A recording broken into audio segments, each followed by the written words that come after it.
আসসালামু আলাইকুম রহমতুল্লাহ। বাণিজ্য মন্ত্রণালয়ের ৭৪টি পদে নতুন একটি সার্কুলার প্রকাশ করেছে। তো আজকে এই বিষয়ে আমরা কথা বলবো, তো অবশ্যই সম্পূর্ণ ভিডিও জুড়ে থাকবেন। আজকের ভিডিওতে আপনারা জানতে পারবেন বাণিজ্য মন্ত্রণালয়ের ৭৪টি পদের নাম কি, শিক্ষাগত যোগ্যতা কতটুকু লাগবে, বেতন স্কেল কত, এবং এই যে আবেদন অনলাইন আবেদনটি শুরু হবে কত তারিখে, শেষ হবে কত তারিখে, বয়স কত লাগবে, এ টু জেড বিষয় জানবো। তো চলেন ভিডিও শুরু করে। তো সর্বপ্রথম দেখতে পাচ্ছেন এই যে প্রথম যে পদটা, সেই পদের নাম হচ্ছে ষাট লিপিকার কাম কম্পিউটার অপারেটর।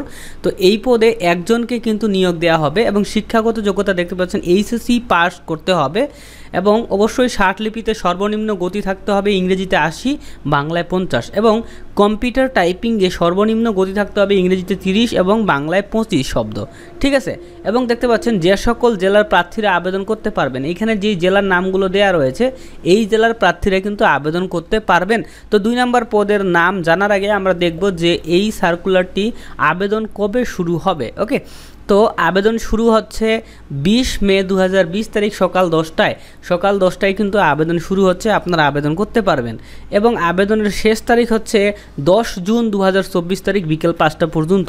এখন আমরা ফিরে আসি ২ নম্বর পদে। তো ২ নম্বর পদে দেখতে পাচ্ছেন ষাট লিপিকার কাম কম্পিউটার অপারেটর নেওয়া হবে একজন এবং বেতন স্কেল দেখতে পাচ্ছেন। আচ্ছা, উপরের বেতন স্কেলটা আমরা বলিনি, সেটা হচ্ছে ১২৫০০ থেকে ৩০,২30 টাকা এবং ২ নম্বরটা বেতন স্কেল দেখতে পাচ্ছেন গ্রেড ১২, ১১,৩০০ থেকে ২৭,৩০০ টাকা।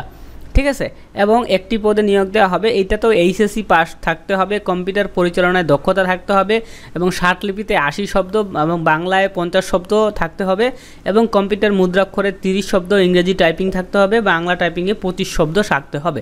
৩ নম্বর পদ দেখতে পাচ্ছেন ষাট মুদ্রাক্ষরিক কাম কম্পিউটার অপারেটর, এর গ্রেড হচ্ছে ১৩, বেতন স্কেল ১১,০০০ থেকে ২৬,৫৯০ টাকা এবং নিয়োগ প্রদান করা হবে ৪টি পদে।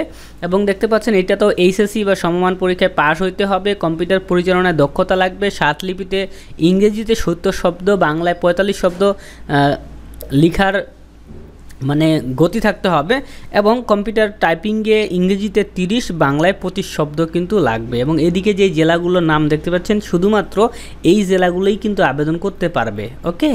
এবং ৪ নম্বর পদ দেখতে পাচ্ছেন উচ্চমান সহকারী, গ্রেড হচ্ছে ১৪, বেতন স্কেল ১০,২০০ থেকে ২৪,৬৮০ টাকা, পদের সংখ্যা হচ্ছে ৬টি এবং এটাতে অবশ্যই এইচএসসি পাস থাকতে হবে এবং কম্পিউটার পরিচালনায় দক্ষতা থাকতে হবে। এবং ৫ নম্বর পদ দেখতে পাচ্ছেন ২১টি পদে নিয়োগ দেওয়া হবে, অফিস সহকারী কাম কম্পিউটার মুদ্রাক্ষরিক, গ্রেড ১৬, বেতন স্কেল ৯,৩০০ টাকা থেকে ২২,৪৯০ টাকা এবং দেখতে পাচ্ছেন এইটাতেও এইচএসসি পাস থাকতে হবে, কম্পিউটার পরিচালনায় দক্ষ থাকতে হবে এবং টাইপিংয়ে অবশ্যই ইংরেজিতে ২০, বাংলায় ২০ শব্দ স্পিড থাকতে হবে, তাহলেই কিন্তু আপনি সার্টিফাইড বা যোগ্য হবেন। ঠিক আছে। এবং ৬ নম্বর পদটি জানার আগে আমরা এখন দেখে নিব যে হচ্ছে প্রার্থীর বয়স সীমা কত থাকতে হবে।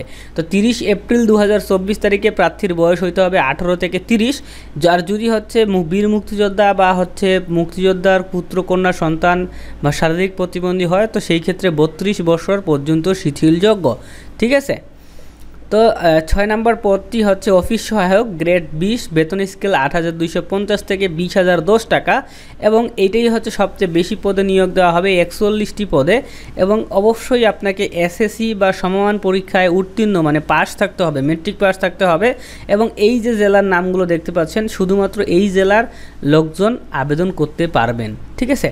তো এটা হচ্ছে আমরা জানলাম। এখন আমরা জানবো যে আবেদন করার জন্য আমাদের কি কি লাগবে। আবেদন করার জন্য হচ্ছে আপনার শিক্ষাগত সনদপত্রের সকল তথ্যগুলো লাগবে এবং একটি রঙিন ছবি লাগবে আর একটি স্বাক্ষর লাগবে এবং টাকা লাগবে। ঠিক আছে। তো কত টাকা লাগবে? তো ১ নাম্বার এবং ২ নাম্বার ক্রমিকের জন্য লাগবে ৩৩৫ টাকা। এই যে দেখেন,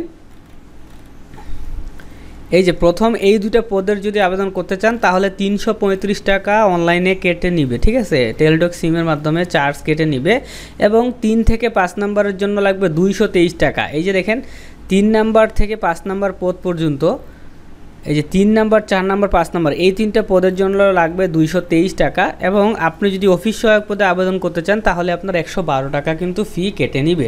ঠিক আছে। তো এইটাই ছিল মূলত আমাদের আজকের ভিডিও। অবশ্যই লাইক করতে হবে। আল্লাহ হাফেজ, আসসালামু আলাইকুম।